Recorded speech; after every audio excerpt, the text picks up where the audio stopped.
Taking you through the return of cross-board international chess. Biel Chess Festival is the first big international tournament since the Candidates Tournament was stopped at the end of March. So we are watching today, however, just a preview, if you like, of what we're going to see over the next 2 weeks. We're watching a matchup in Fisher random chess, CHESS960, which means the pieces are allocated at the start of the game on particular squares. The players only get to see the position 5 minutes before the game, and they then have to improvise and work out what to play. The big game today is the matchup between Michael Adams from England and Pentala Harikrishna from India, currently living in Prague. That's why he's been able to get to the tournament. We also should say that the original list of the tournament is now changed because the UAE star Salah reached the airport to get a flight to Switzerland and was refused permission to board the flight. The Swiss organisers still don't know why. It should have been absolutely standard. There was no problem with him coming to Switzerland, but after he was refused, there was a mad scramble for a substitute, and that substitute is Arkady Naiditch. However, Naiditch had to get a flight from Baku to Switzerland, which is not so easy. So he's being substituted on the first day by Alexander Donchenko, the 22-year-old German, who finished second in the Master Open last year in Biel and is getting to play only the 960 tournament. The CHESS960 tournament, by the way, is merely a tiebreaker. This is using the policy that's been suggested by many players previously, that is to play the tiebreaker first, so players know exactly what they need to do in order to win the tournament. If two players tie, then the person who finishes higher in the CHESS960 tournament will be the winner of Biel. So the games have started.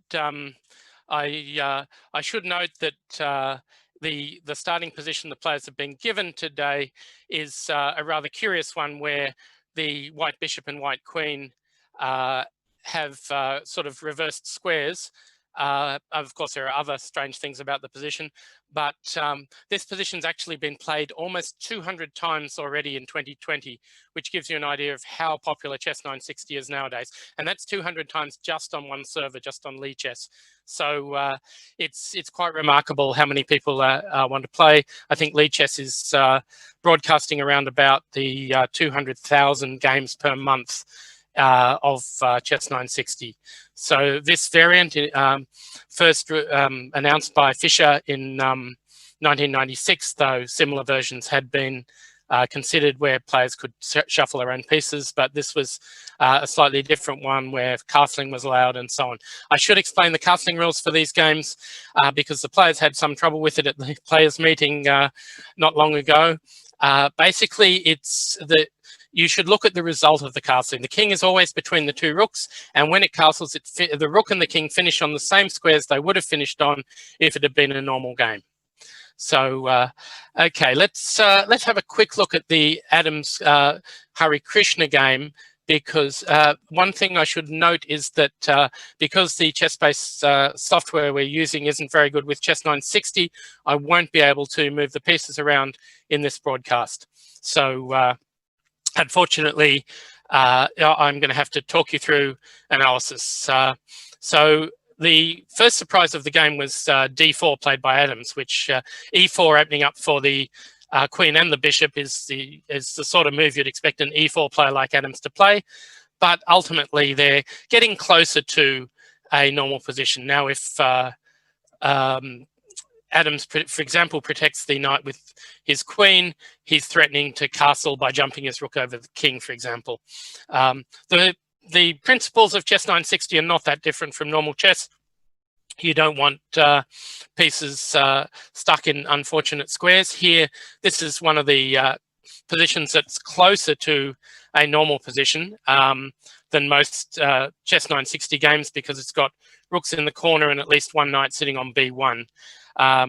Yeah, so d4 is certainly played previously, and in fact, it turns out that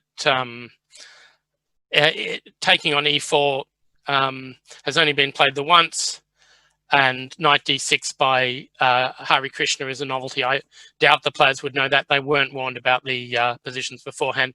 Previously, knight c6 had been played. And here, well, they started with 15 minutes each. They've already used a bit of time. Certainly, it's not, well, not a normal position, but still, when you've got 15 minutes, you'd expect to keep a lot of it after the opening. On the stage, we can see a masked arbiter walking around. I should remind you that the players in this new COVID era are separated by plexiglass. The glass comes down to just above the pieces. That could be a little bit awkward in a time scramble. So the players did vote at the opening players meeting to agree to play the Blitz tournament without the plexiglass, but presumably with masks. I guess they're not sitting opposite each other very long during a Blitz tournament. So the schedule for this event, by the way, is to have a rapid event followed by a rapid event tomorrow, followed by the main tournament. This is the classical that we've all been waiting for. We've certainly got enough online rapid events. I mean, if you want to watch Magnus Carlsen in action, one of his tournaments will be taking place quite soon. And certainly it's, yeah, there's a plethora of rapid events that have happened during the period when over the board chess was impossible. But now we have, well, then in 2 days' time, we're going to start with the real thing, the classical chess that chess fans have been missing for quite a while, and we'll see how that goes. So back to the Adams game, and well, quite a few moves played, including the strange h4, h5, which might make sense if the two players had the pawns, sorry, couldn't castle and put pressure on the f pawn, but seems a little bit odd here. Certainly, it was, oh, sorry, I've gone to the wrong game. My apologies. So Okay, so yes, the Adams game, simply bishop f3, developing another piece. I guess I should, let's see, so we've got the Hare Krishna game at the moment. I might see how some of the other games are going, and let's have a look at the Wojciech game, because this one has a few more moves played. Their players don't seem to be as cautious. And this is Radoslav Wojciech, who is co-top seed of the tournament. Along with Pentala Hare Krishna, both of them ranked in the world's top 30. But certainly this game has gone all over the shop. It started as an English opening, and then Black played h5 on move 3. I hope you're all seeing that screen. So, as I say, I can't control the board that you see, but certainly the development of the game is entirely different to that of the Adams game. Here, I do think Black's king does look a little bit vulnerable on the long white diagonal, but there is bishop f7 to counter that. So at the moment, Wojciech doesn't seem to be in any great danger, but the position is quite weird. I guess he originally intended to take on f5 here. It doesn't seem too bad, but of course the c5 pawn will be hanging after that as well. So I'm not exactly sure who benefits from that exchange. So okay, we might. Okay, I should mention Romain Edouard, who is has been promoted from the sixth seed up to fifth seed, because the replacement Arkady Naiditsch, although he was well over 2,700 back in 2013, he is actually lower rated than Salam Salah, who had to withdraw. But of course, Donchenko slots in at number 6 as well. The number 3 player in Germany stepping in instead of Naiditsch, as I mentioned. So the players are really not moving from their boards at the moment. Extreme concentration. The CHESS960 tournament, which will be in the playing hall of the Congress House. The Congress House is what you see behind me, where all the festivals since 1968 have been held, and it's currently empty. There are no spectators allowed for this tournament, as you would expect in a sporting event in this era, but there will be players competing in an event where they will play on adjacent boards, so they will not be facing each other. They will be able to keep distancing, and the clock will be in between them. They will only press their side of the clock, and we'll see how that goes. It does mean that the playing hall is half as big as it would normally be, but it's an interesting question of how well an open tournament will go in this era. I noticed that there have been a few opens held, most notably one in Paris and in Serbia recently. Now, Serbia is already on a number of countries' blacklists because of a surge in coronavirus cases, so I hope that one went okay. If you recall, the crisis hit more or less in the middle of the World Seniors Teams Championship in Prague. That tournament had to be abandoned. The candidates was decided to continue anyway, and it also had to be abandoned halfway through. So that's where we left it 3 months ago, and now we have, well, an international event. Players have come from around Europe. We had, as I say, we had expected Salam Salah, but that didn't turn out. So this could be the sort of thing that organisers may have to learn to live with in the COVID era.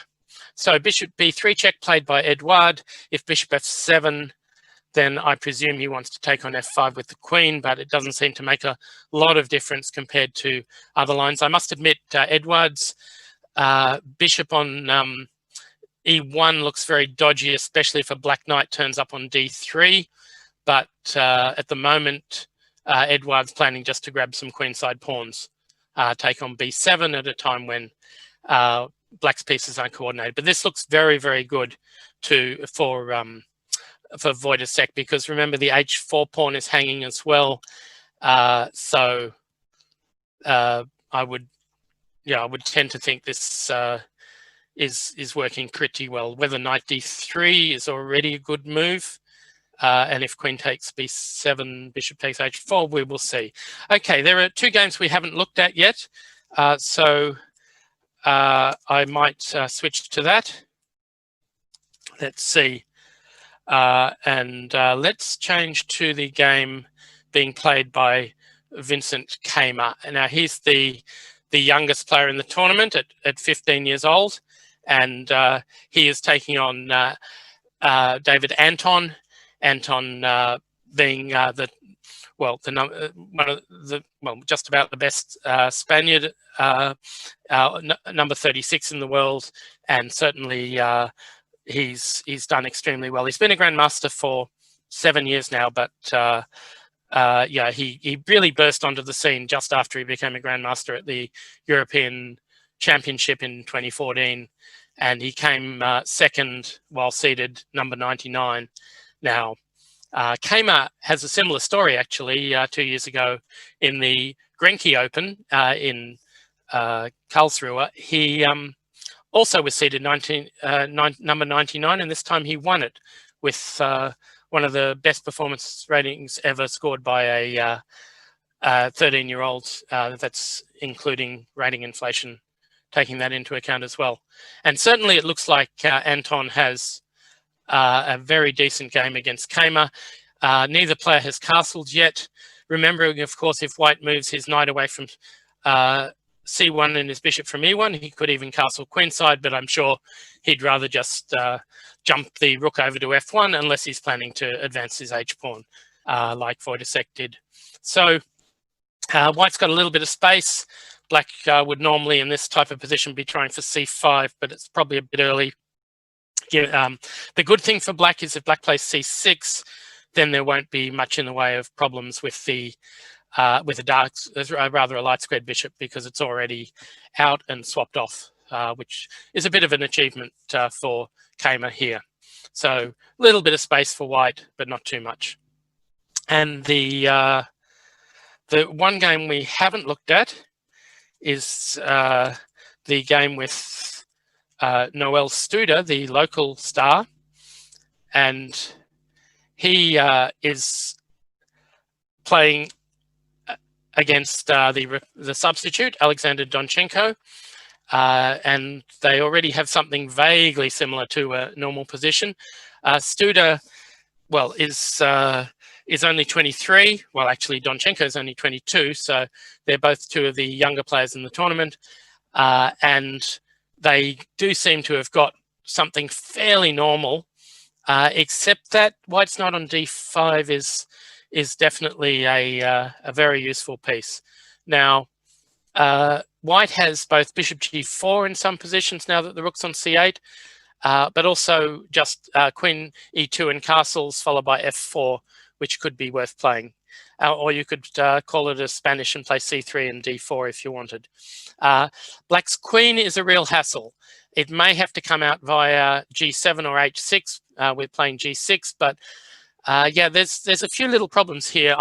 It's easy to say in a CHESS960 position that black's pieces don't coordinate well, but they don't coordinate well. So given the fact it's CHESS960, and white seems to have a lot of an easier task. So now the bishop has to decide, does it go back to d8? If it goes back to d8, then rook c8 makes no sense at all, and the bishop should have gone back there immediately. White can now play rook h3, but it seems a bit funny. I suspect white's planning to play bishop g4, and Studer's going straight for f4. Bishop g4, and then if h5, bishop h3 looked like a really lovely square for that bishop.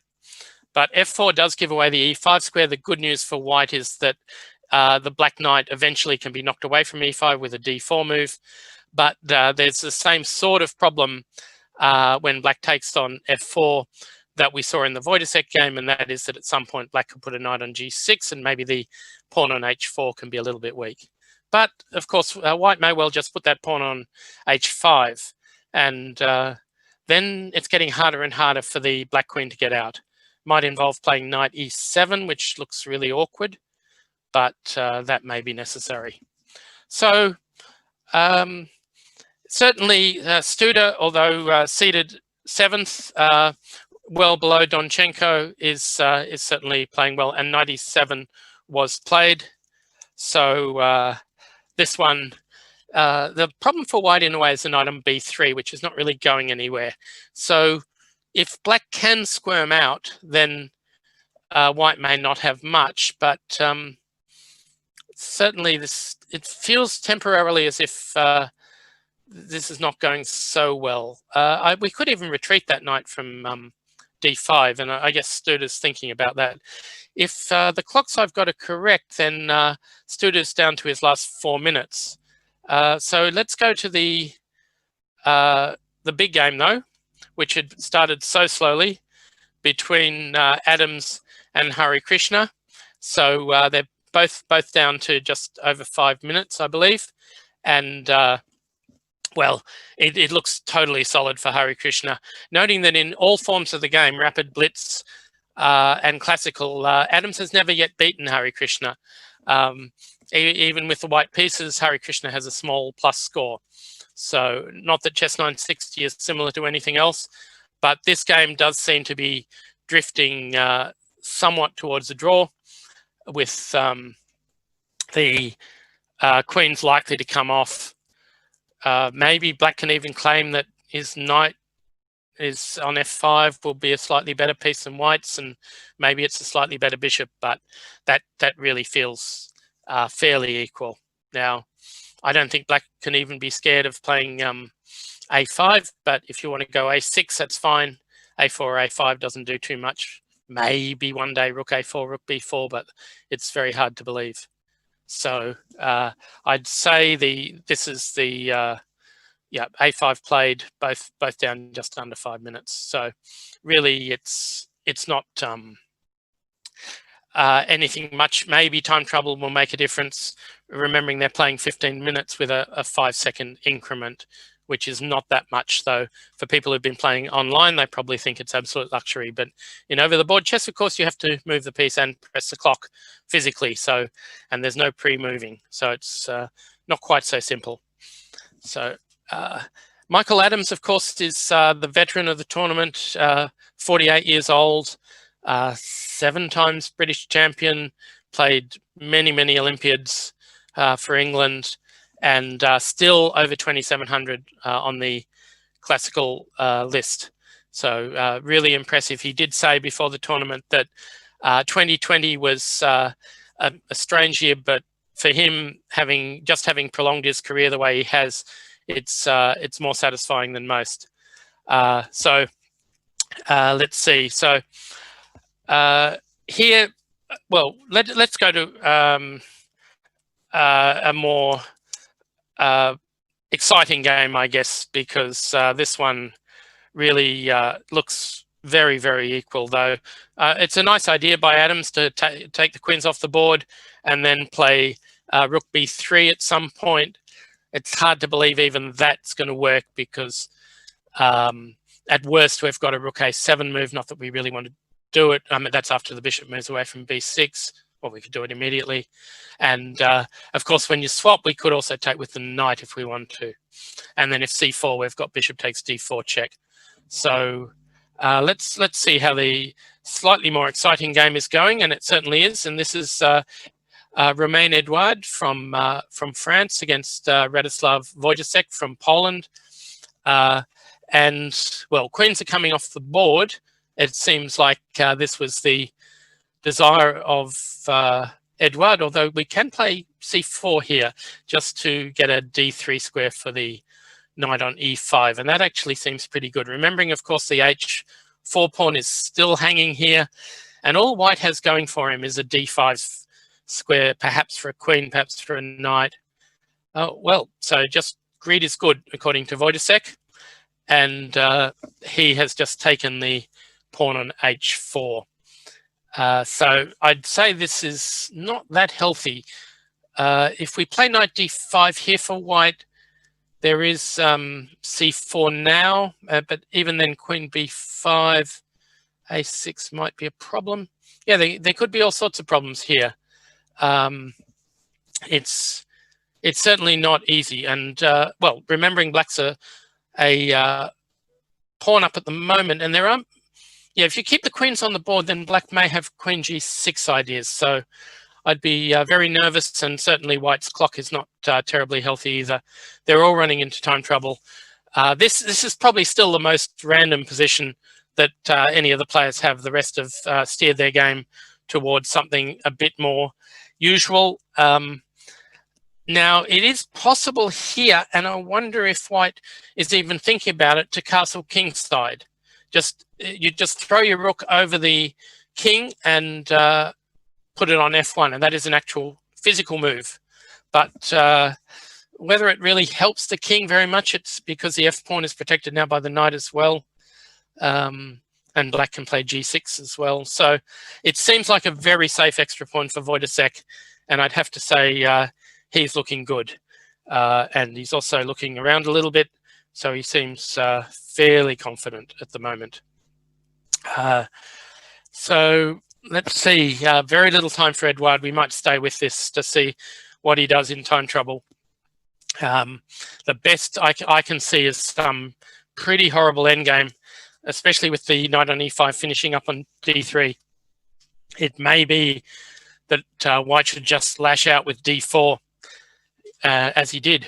And now perhaps c4 makes sense, and then knight d3, but the bishop on e1 is not as bad as it was before. And of course, if you take, and even if you take queens on b3, there's still some real problems here. Both those d-pawns look pretty horrible. Black's temporarily unstable, but it'll only take a few consolidating moves to have a very good position.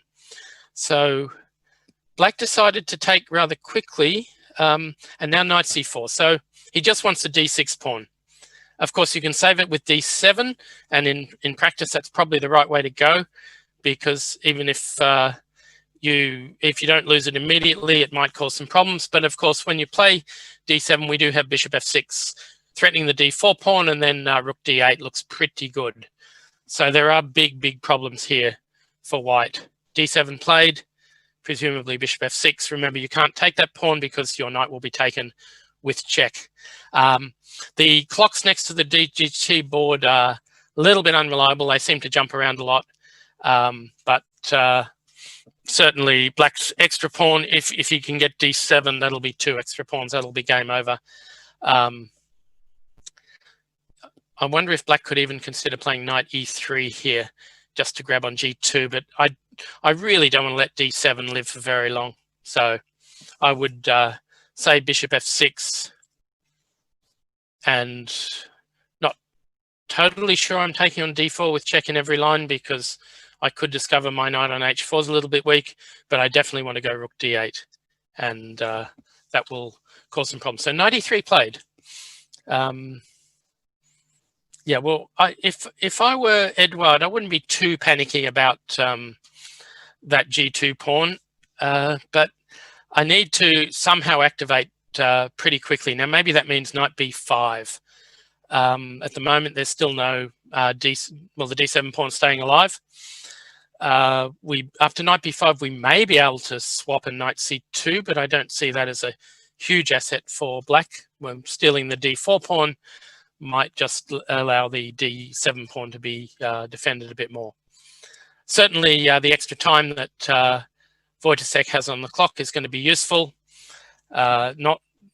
So let's see, have we got any other games that no, it looks like this is the one, the go-to game. Let's see, and the Adams game does seem to be drifting towards a draw. Studer has a good position, but we will stay with Eduard and Wojciech. And Wojciech is well ahead on the clock and with a very good position. From what I can see, they're still going though, even though the DGT clock says that Eduard has lost on time, or as DGT says, Edurad. But yeah, it's pretty horrible. Okay, I'm gonna mark this one down as a win for Wojciech, I think, and we might move to the Studer game, against Donchenko, and that one has become extremely blocked. Where we left it, White had the choice of going f5, having gone f4, and he decided to do it. And now he has what should be a very, very good position if his king weren't sitting stupidly on g1. If he could somehow get his king somewhere else and put a rook on the g file as well as the h file, you feel as if there could be some sort of breakthrough. But with the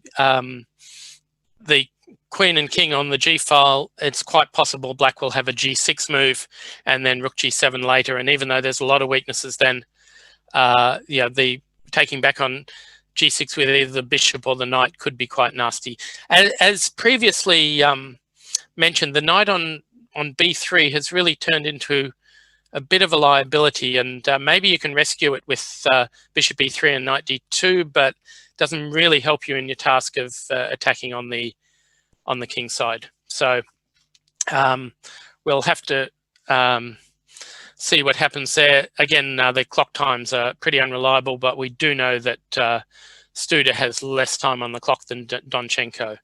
Studer, of course, it was the youngest Swiss player ever to become a grandmaster. He did that earlier this year, but he became Swiss champion 4 years ago when he was only a teenager. So he's been the Swiss player on the rise for a while. And as predicted, Donchenko goes for g6. He's got to be careful about his h6 square. There might be a bishop turning up there after rook g7, but he may be able to get out of that. So let's see how that goes. And apart from that, bishop f3 played. He still hasn't rescued the knight on b3, but he is thinking about rook f1 to put pressure on f6. Black can now break with f5 if he wants to, and that could be a bit embarrassing. If you can get a knight on f5, you may be able to play c4 and then knight d4. So f5 looks really nasty. Maybe the reason the bishop went to f3 is that you can answer f5 with knight f2 and try to hold everything there. c4 immediately. That cuts the rook off from getting to the other side, and now f5. And yeah, this is looking quite nasty. Pawn takes, knight takes is really, really tough for White, where the h4 pawn is in trouble. So knight f2 played, and now Donchenko needs to find something good. He can take on e4 because the d5 pawn is a bit weak. Oh no, but the rook on c8 could be hanging in some lines. So at the moment, freeing that, getting the bishop away from d8 would be rather good, but White's not obliging by swapping. So we see how that goes. So let's see. Still no. Oh yeah, c3 played to lure the bishop away from d2 to jump the knight in on f4. Immediately, Studer replies with pawn takes. They're both down to their last. Well, they're both basically playing on their 5-second increments. Unfortunately, the DGT board is not very good at working that out. And yeah, we have still all 4 games going in an absolutely empty playing hall. But so there's a lot of players short of time here, but this is one of the better games. Now, rook c4 played by Donchenko. So extra pressure on e4, and after bishop back, he goes rook c5. And knight b3, he's going to go back again, probably not to c8 where it's vulnerable. But now the e4 pawn is a little bit badly placed. And suddenly, castle's queenside by Studer. What an idea. He's giving up e4, but at least he's getting his king out of the way. Now the knight on f2 is hanging, so rook f1, that queen will have to move. It'll probably go to e8. No, knight f4 played. Which is very sensible, because if you take, we can take with a pawn and everything's covered. So, but you don't really have a good queen move here. Queen e3 is possible. Bishop takes. You could take with the queen with check and try and get it but then you won't get across to the queen side. So probably you'll take with the pawn and look at things like queen g7 and queen takes c3 or rook takes c3. Pawn takes played indeed. And here, Studer is in all sorts of bother. So knight d4, that's to keep the black queen out, but those two pawns look fantastic already. Is d5 already hanging? f3 played first, bishop b5. Now we could take on d5 if we wanted to, and that's looking really good. He started with queen f4 check. I'm not exactly sure why, but well, you can go queen d2 soon. And that looks really, really dangerous. c3 is in terrible trouble. Queen d2 played, and that should be game over. And Donchenko looks like he is going to beat Noel Studer. So the local boy is going down. Yep, knight d1 was absolutely forced. Knight takes d5. I guess you've got to play rook h2 round here to try and knock the queen away. That's what happened. Oh, he's allowed a knight fork, which is a little bit surprising. Though after queen e5, I still think black is doing extremely well, but at least white can grab something. Now, if you take on c7, we're probably taking with the rook.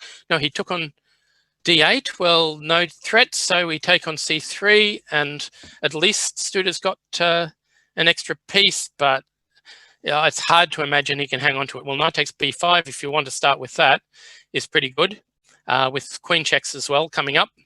So no, he doesn't have the extra piece. He threw a check in, then he took on b5 with check, king takes, and it should just be mate one way or the other. Bishop f5. I don't know what the idea of that is. Queen g, because you don't have bishop e6 at the moment. Oh, the rook's hanging. Fair enough. And that is indeed game over. There's one threat of queen f8 mate that black has to take care of, but you can do that in a number of ways. Well, queen f6 check is also a bit annoying, so Donchenko will want to do it carefully. Oh, it wasn't mate, the queen covered g8. So rook d7, queen check, another check, the king goes to g8 and or h7. Oh, okay. Black's playing completely safe. Well, he's way up on material. He's threatening rook g1, which will win. No, not rook g1 until the pin's gone, but d8 is hanging. So it should be all over. And well, we're just, I guess they're just going on because it's 5 seconds a move.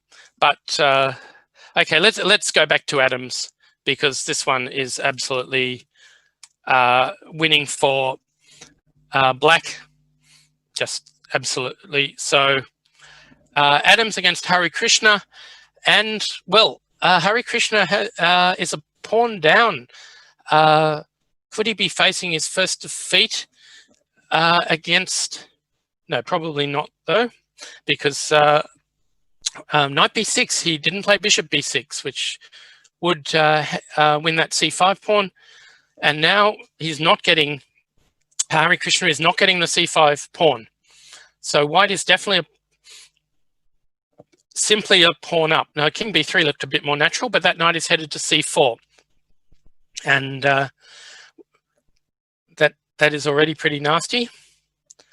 So king b3, get out of all the knight checks. Looks logical, but he retreats again. He's thinking about rook b1 check. Yeah, Adams has a lot more time than Hari Krishna, and that extra pawn, you would think this is winning. The only good thing from black's point of view, and it's not there if the knight went back to c6, is that black king on c6 is reasonably safe. All of a sudden there's a lot of checks, but king b3 would seem to solve that. No, he's running in, he's looking at king e4, king f5, active king by Adams. And well, he can just proceed with that now if he wants. Leave the a pawn behind and start taking things. But he could also, he started with rook a1, he doesn't want to lose anything. But now rook b3 could be annoying. Our king won't be able to go to e4 because of rook b4. So there's quite a few hassles here now that he's given up the b file. And of course, if king c2, there's going to be a knight check. So Hari Krishna's managed to make some counterplay out of nowhere. I wonder if knight b6 is a good move here, just blocking everything off. And then you can run your king in. Sure, you're giving up a pawn getting to a rook ending, but after a5, it could be very nasty. But he allowed the rook to become active. So rook b4. And again, I'm wondering about knight b6. There is a knight f4 check here with a draw, I think. So knight f4 check would seem to force a draw here. You have to keep protecting the knight on c4, and or do you? Maybe he's going to abandon the knight and play a6 later, but it doesn't look like a winning try. So Adams and Hari Krishna look like they are going to draw, and we're left with only one game still going. Actually, we have a result. Vincent Kamer did beat David Anton, so the only game still going, I believe, is the Studer game. So, oh no, it's over. So all games are over now.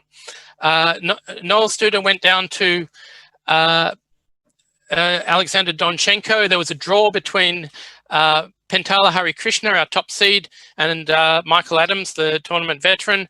Then Vincent Kamer, the 15-year-old, knocked off our third seed, David Anton, which was quite a remarkable performance. And Edouard down a piece.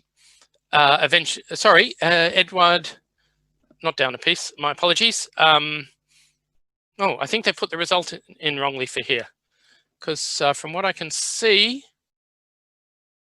there's something very strange going on. But it looks like White won this. I'll have to check the results, because the result between Edouard and Wojciech doesn't seem to be Black winning. So I'll check that with the arbiters and get back because unless Black won on time, which it didn't appear from the way the players looked after the game, then it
Stufe. Well, welcome back to the second round of the CHESS960 tournament at Biel. And we have already started the next round. The players have very little time between games. So the game we're looking at the moment is the game between Edouard Romain and Noel Studer, two winners from the first round. And it, of course, is one of the more crazy-looking CHESS960 positions. It's not happened very frequently, but it still has a bit of a pedigree. Used, well, more than 100 times in past CHESS960 games. The results have not been very encouraging for white, but the starting move b4 is completely new by Edouard. Well, no, sorry, almost new, but it's almost never resulted in anything good. One of the problems with b4 is, as shown by the knight d6 move just played by Noel Studer, is the c4 square. So, yeah, here it's black is already threatening to castle queenside if he wants to. It's very hard to know, but it's certainly looking fine for black at the moment. Well, there's one small problem. b3 and b4 on move 1 does discourage black from getting the bishop out on h8, but it only takes knight f6 and g6, and then black should be doing absolutely fine. So you would think this position is quite promising for black. Black's trying to maintain the the pawn on e4. Check, looks nice, but knight f6 seems to solve that problem really well. One of the problems with CHESS960 is loose pawns. You have pawns that you just don't seem to notice exactly that they're not protected. One of the things about the normal game of chess compared to a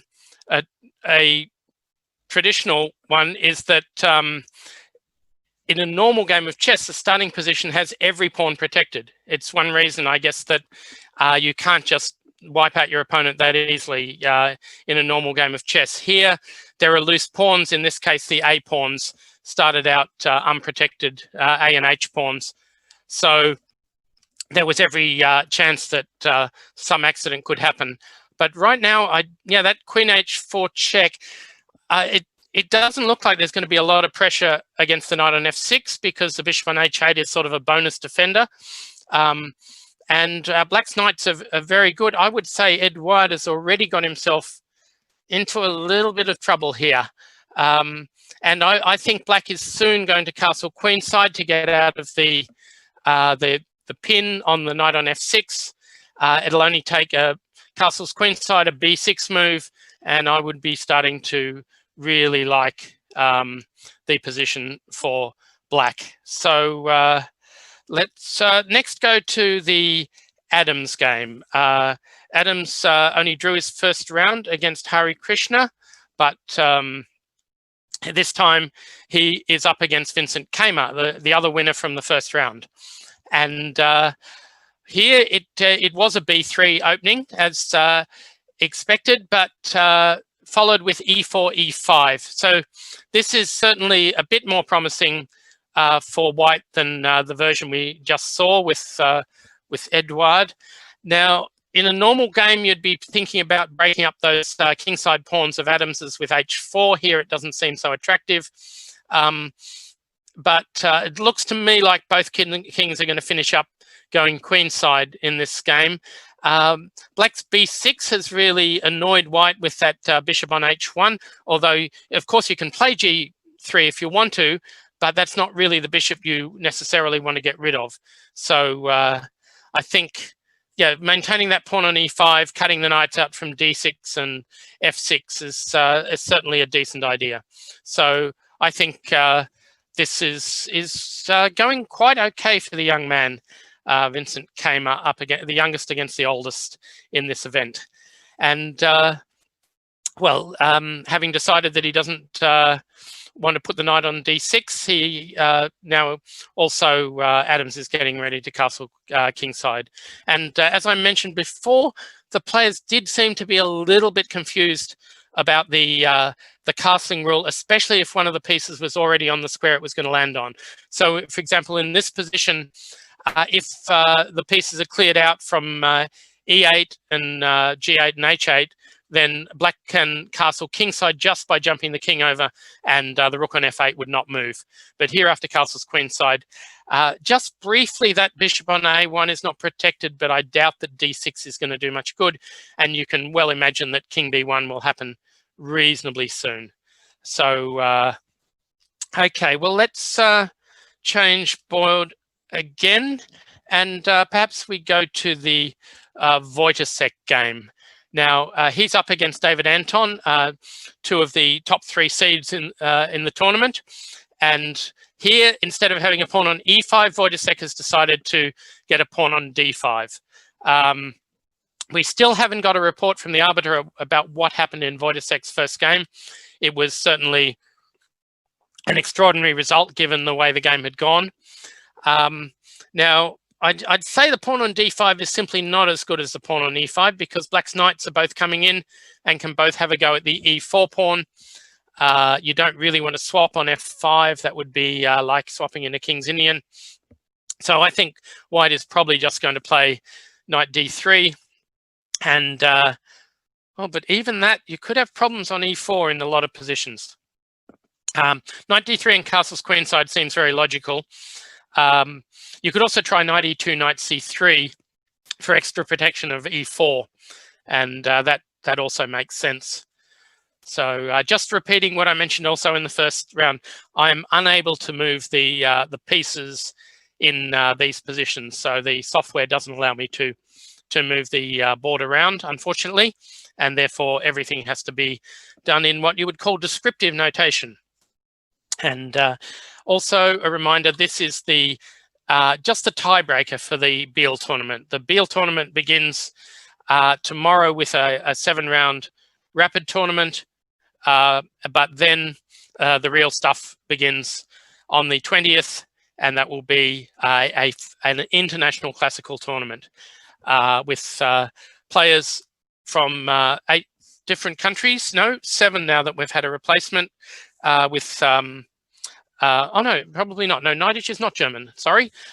Katie Neidich, who has stepped in as a replacement for Salim Salah, is actually playing for Azerbaijan nowadays. So we've got an Azeri player in the tournament as well. Now, the thing that white has to watch out for in these sort of positions is taking on E4 and taking on F1. And then in some positions, E4 will be a little bit less protected. G3. Yeah, well, it covers E4, but after knight F6, you don't have time now. Oh, you had to play G3 because knight E2 left E4 unprotected. My apologies. Yeah, blundering a pawn there. So G3 first is necessary, and black should probably go knight F6 now. Although then you can take on F5, and E5 is hanging actually, with queen and bishop attacking it. So black's position's not quite so simple. There's one other maneuver for white that I was wondering about too, and that is playing knight H3, knight F2 to cover that square as well. So black doesn't want to play knight F6 unless you... Well, it looks to me like knight F6 pawn takes. Maybe you can take with the knight. It feels as if there's going to be some big problems on the E3 square. So I wouldn't be at all surprised if knight F6 was playable, and certainly David Anton is having a good think about it in his game against Wojciech. So the last game we haven't looked at is the game with Alexander Donchenko, and he is up against Hari Krishna, our top seed, and this one's gone very strange. White has castled. In fact, Donchenko's pieces seem to be knocked around quite a lot. The bonus for him is that the F4 pawn is a little bit weak. So right now, if you can't move your knight, well, you can move your knight away from F2 and take on E4 if you really want to, but then knight takes G4 is annoying. But if you're trying to protect F4, then it looks like you have to play something like Queen E3, which is not really the square you'd want your queen on, but may be possible. The question is, how weak is that pawn on E4? Is black really going to play d5 and protect it, or will there be a d3 move and the black king will regret sitting on d8?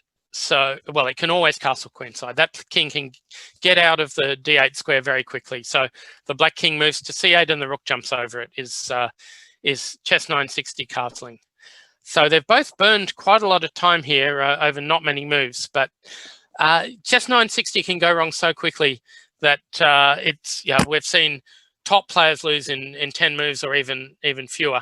So it's really it's worth using a bit of time here. You'd love to keep your pawns on f4 and g4, but it's not so easy to do. Queen e3 and knight e2 perhaps. And then if you've got time for h3, that knight on h6 might turn out to be really poorly placed. But yeah, my problem is the f4 pawn. So yeah, let's perhaps go back to Studer's game, which was certainly one of the more eventful of today so far. And here, well, Romain, well, I must admit both players are in trouble here. But Romain seems to have adjusted a little bit better. Materials equal. I don't know exactly what that rook's doing on b3, but it's covering the a2 pawn. Black really needs to hurry up and play b6 to mobilize that bishop. In fact, white has actually swapped his dark squared bishop off. There's no more castling for the white king either. So at any moment, there could be a queen g7 move in order to jump in on a1 as well. So you've got to be a little bit careful about that. Right now, there's liable to be a few weak pawns around. In fact, it could be that white is planning to play knight d4. And if you take it, the rook will swing over to h3 and you might have a problem. So starting with b6, I presume knight d4 might be played anyway. So rook g8 played. I guess he's looking for rook g4 as a way of hemming that white queen in. That's definitely possible. By the way, the background you're looking at here, by the way, is the Congress House in Biel, where all the chess festivals are played. Unfortunately, this year it's a rather limited festival. The rules in Switzerland require a maximum of 300 people. The Biel festival regularly gets far more than that. So there are only 3 events instead of the normal 10 or 11 in the Biel festival this year. One is a junior tournament where the restrictions are, the COVID restrictions are very mild. Then there's a COVID tournament, the COVID Open, which is a bit of a weird name, but the idea is they play on 2 separate boards. And of course, there's the top players playing with a screen between them. They are not obliged to wear masks. And from what I can see, they are not actually, none of them are wearing masks today. So very nice last move by Edouard, queen f4. It means if rook g4, the queen can drop back, and then we can put some pressure on the f5 pawn, because the bishop on a8 is a long way from defending f5. And if we get to play knight g3, we may be threatening both f5 and knight takes on e4. So there's a few little things for Studer to worry about. There is also a queen h5 around here to tie white down, tie the king down to the knight on e2. That could work reasonably well as well.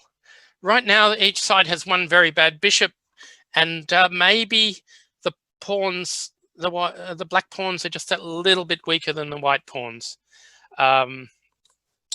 So Edouard, who won very luckily, though we haven't got the full story in the first round, is probably going okay. If Studer can consolidate, his position should be very good, but it takes a few more moves to really get all your pieces on proper squares. And in the meantime, f5 is quite weak. There could even be a plan of g3, bishop g2, bishop h3. And as I say, the bishop on a8 is not a very good defender at the moment of that pawn on f5. It could be b6, bishop d5 is necessary. to come to e6, but I'd hate to put my bishop so passively placed. Okay, let's perhaps go to another game, the Adams game, and he is up against 15-year-old Vincent Kamer, and Kamer has consolidated his e5 pawn, but the Black Knights have managed to come out. Remember, they were on c8 and g8 and couldn't come to good squares. They've both used the e7 square to pivot, one to g6 and the other to c6. And Adams' last move, bishop g7, looks like it could be answered by knight h5, but I presume then he wants to go bishop h6, and if knight f6, just to move the queen and say that knight is not really going anywhere from f6. So overprotection by Kamer, the old Nimzowitsch strategy, protecting e5, though yeah, it's not absolutely necessary. The problem for black here is actually he needs to get rid of e5. Otherwise, he really doesn't have much space, and yet white's got a problem with the bishop on a1 as well. So knight h5 played, looking for knight f6 if necessary. I don't quite see the follow-up, but it's trying to show that bishop g7 was a bit stupid, and if you go back to h8, he may well jump in on f6 again, but that is very risky, because if we take it, you need to avoid black ever going e5 or ever going d5, d4 and locking your bishop out, and then you may well lose the pawn on f6. So it's a real challenge. Yeah, by the way, you're watching round 2 of the CHESS960 tournament in the Biel International Chess Festival. 8 international players are competing.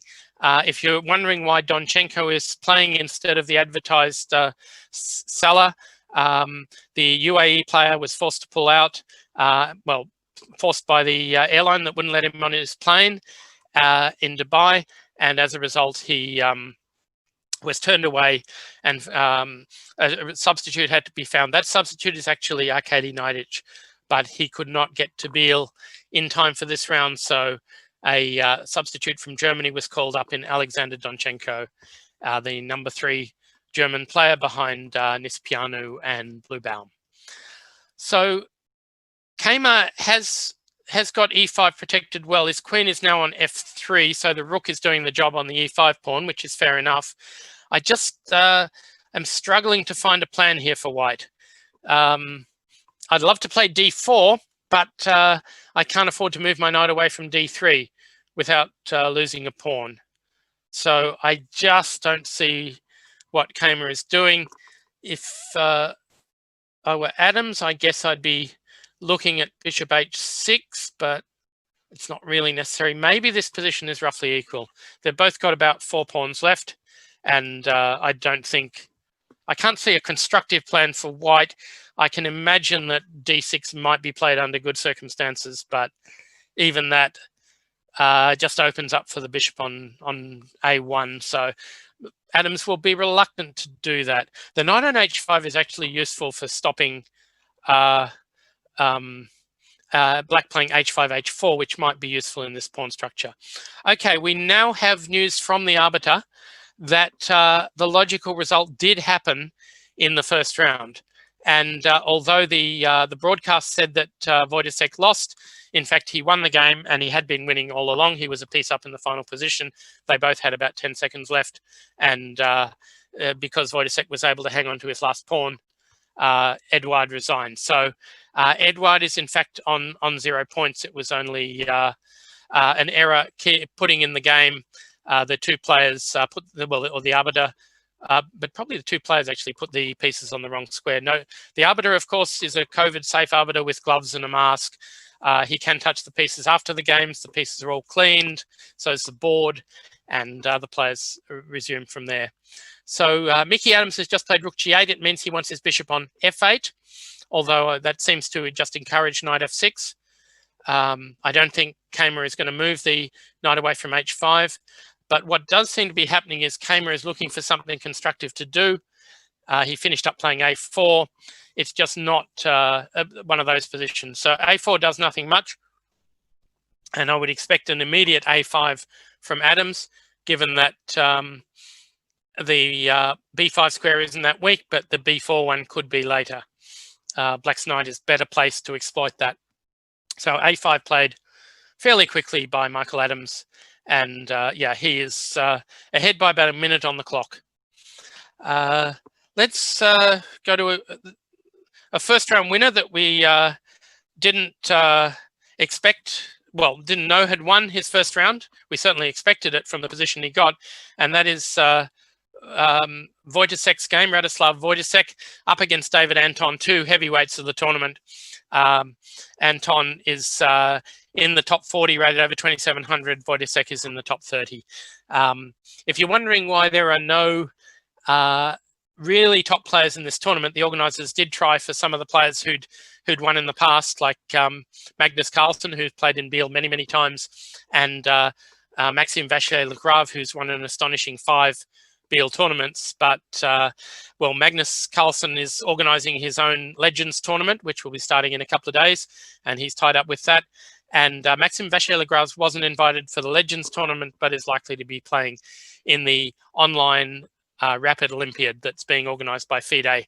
And so there are 3 clashing events. Although it is possible the online Olympiad will be delayed because the number of entries enables only 4 groups to be started, and that means that it could well start on the 29th instead of the scheduled 22nd. Of course, organising an online Olympiad is rather tricky with countries in various time zones, but it'll certainly be a bit easier with only 160 roughly entries to the event, a little bit lower than expected. Still a very decent amount. So, okay, in this game, both Anton and Wojciech have decided to leave their king in the center, and it certainly looks like a King's Indian, but a King's Indian where White's bishops are a bit stupid. The Black bishop can come out to h6, which looks like a pretty good square, especially if White tries to oppose on the c file. So I'd say Anton is doing fairly well here. White can, of course, play bishop g2 and try to go bishop h3 himself, but there might be a risk of a knight g5 happening. So rook c1 played, and if bishop h6, presumably just rook c2, and that seems reasonably safe. Neither queen can enter the game easily. In a bizarre set of circumstances, those 2 knights on the f file could turn out a bit badly placed, but yeah, don't believe the clocks that you're seeing. DGT has a very, very weird way of counting down the clocks. They're roughly right. They're usually right at the moment that it clicks over for a player to start thinking, but then it goes all over the shop. So all in all, yeah, this is probably equal, actually. The knight on f7 does a good job guarding the center, and unless Black can somehow perhaps go queen d7 and bishop a6 and maybe queen g4, and some sorts of endgames could turn out quite well for Black in combination with bishop h6. So it may be, yeah, bishop h6, rook c2. The reason Black was reluctant to do it was exactly because of those knights on the f file, which you can cover with queen e7, but after queen d7. So now if queen f3, I presume queen g4 is the idea. This is the sort of position we were wondering about before, and it does seem to be quite okay for Black, maybe slightly better. So let's go back to, let's see, the Adams game again. Adams against Khamer. The Adams game was one of the more interesting ones, and well, it's still maneuvering actually. Khamer is becoming more and more short of on time, and he just didn't know what to do. So he's actually repeating moves here, putting his knight to f4, then putting it back on h5. And Adams is not playing d6 until it's really, really good. He may choose knight b4 around here, although that might walk into bishop a3 and then getting rid of one of those pieces. So it's very hard for Black to do anything, but certainly White is not making a lot of progress. Okay, so let's see how the local hero is going, who is Noel Studer. And of course, he is up against Edouard, who actually lost the first round, as we have discovered. And certainly Studer is, well, a pair of bishops. They're not the world's greatest bishops, but they're not bad. And certainly the active white rook is a real bonus here. If white goes bishop b7 now, I presume b5 can't be played actually, without leaving the pawn on a3 rather weak. So maybe bishop b7 is a good prophylactic move. But you've got to worry about your pawn on g4 as well, although after rook g5 there's always rook h8, so probably it's going to be rook h4 at some point. Yeah, I wonder if there's some super breakthrough here involving d4 and e3. It doesn't look like it's going to work. Studer is fairly short of time. So he played bishop b5, giving away that pawn because there was a threat of bishop takes g3 and rook f1 checkmate. So bishop g2 played immediately, and now c6. So Studer's bishops are getting better. Here, of course, the g4 pawn can no longer be protected by the bishop on b5, but Studer's banking on the fact that that bishop is extremely well placed and at some point will be able to switch to the h file. So here, rook h4 certainly looks like a decent move. I wonder if bishop e5 and bishop b2 could be a decent idea then. So there's no bishop f1 for white because the bishop takes g3 check. So yeah, bishop e5 can't be played yet, but after rook h4 it can, and if rook g5 will switch to the h file and go rook h8, and that looks pretty good. So I think Edouard is in trouble for a second game in a row, and Studer, who's ranked below him, is playing quite well. The youngest ever Swiss grandmaster, I believe. Studer became a grandmaster in 2017, which puts him at just 19 years old, I believe, when he became a grandmaster. So here, well, Edouard is in all sorts of bother, and okay, he has played knight e2. It's hard to believe if 115 is correct. I think is he thinking about putting that knight on d4 just as an annoyance? It's quite possible.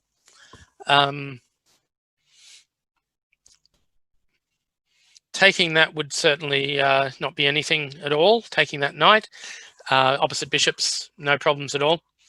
So repositioning that knight to d4 is a bonus, especially if black has to do something awkward like bishop a4 then.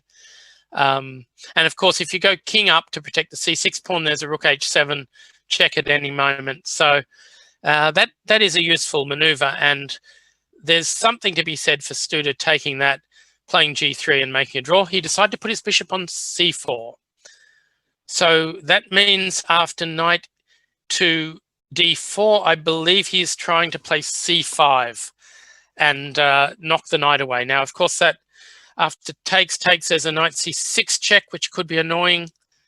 I'm not totally convinced by this plan, but certainly there's something for Edouard to calculate. So we've had some results, by the way, and I'll just let you know that Wojciech did in fact beat Anton by lining up those knights on the f file. He found a nice knight f4 trick and then won, and we also have a result in is that our only result? Sorry. Yeah, we've only got one result. Sorry, it seemed to me that, oh no, we've got two. And Hari Krishna beat Donchenko. That looked likely from early on. So Hari Krishna has gone to 1.5, and Wojciech goes to 2 out of 2. Let's stay with the Studer game though. So knight check was played, and now king c7. The idea is after knight takes a7, that knight is nearly trapped. So he played knight e5 instead. The bishop on c4 is a little bit hanging. Okay, bishop e5. So after rook takes, he goes rook h8. Now he could just go rook to g5, and that looks like it's very, very close to a draw. The only possibility I can think of is black switching to the b file, but that seems a long, long way off, or charging the black king up the board. Certainly, I think Studer will try to do something like that. Yeah, rook g5 looks rather necessary here, unless there's a d3 move to try and swap off as many pawns as possible. And that certainly makes some sense. But we can take on d3 and play c4. It's probably still a draw, to be honest. So yeah, I expect the Studer game at the moment it looks like a draw, but we know that Romain is very, very short of time. So and just a quick update on the Kamer game. He seems to be close to winning against Mickey Adams, which will be a big feather in his cap.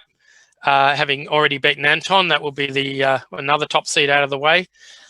So okay, we will switch to the Adams game, because I would bet on the Studer game finishing in a draw.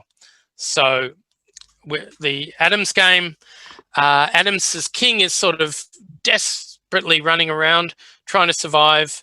It looks game over. I guess it has to run away to e7. It looks like rook takes f5 is going to do the job here. He just takes on d7. I think it's all over for Adams. It looks almost like a famous Magnus Carlsen game. He played against Sipke Ernst in his first Weikantsee tournament, that queen and pawn combination. So I'd say Adams has fallen victim of not having a safe king, to be honest. Yeah, he did try and make a break, but ultimately the break helped Kamer. So Adams had really no problems in that game at all, and then all of a sudden, yeah, he opened it up, and it didn't go so well. So we'd better go back to the last game remaining, which is Noel Studer against Edouard Romain, and Romain Edouard rather.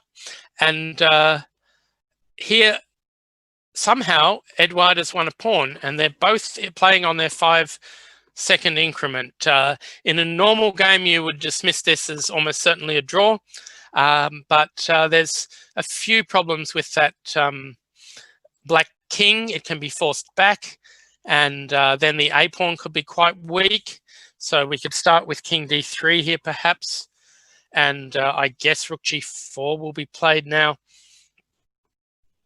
No, he went rook a6. So rook f2 was a bit careless. Now it looks like it's going to be 2 pawns. Rook takes a5. There's no tricks trapping the rook. Oh, he's given away his bishop, and to lose all his pieces is, well, terrible. Edouard was short of time, but this will be very, very easy at 5 seconds a move. And I would expect Studer to resign this at any moment. White's king can go to e5. You can even win the rook and bishop against rook position. He's going to put his bishop on f5, it seems, and play d6 check. And that should be game over, or d6 immediately if he really wants. So a desperate effort here to push the a-pawn. If we want to get out of it, we can go king b4, and that's what was played. So rook there, bishop f5, bishop e6, take the pawn. That's completely game over. So we have Vincent Kamer going to 2 out of 2, and that's it for people on 2 points, actually. And the surprise of the round has been Mickey Adams sitting on just a half a point. Adams has quite a lot of experience with CHESS960. He played a long match against Peter Lecco almost 20 years ago, when the Mainz Chess Festival was holding regular CHESS960 events, including giant opens with hundreds of players. But nowadays, of course, that's well overshadowed by the size of the online events. Anyway, we've finished round 2, and we have 15-year-old Vincent Kamer and Radoslav Wojtaszek as our 2 leaders. So that's rather impressive. Noel Studer should never have lost this game, but well, these things can happen. He's now on 0 points, the local. He certainly didn't deserve to lose this one, but the Frenchman has gone now to 1 point. So there's not long between games, so we're going to take a break now, and I will see you all back in just a few minutes.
Kita tunggu kemudian.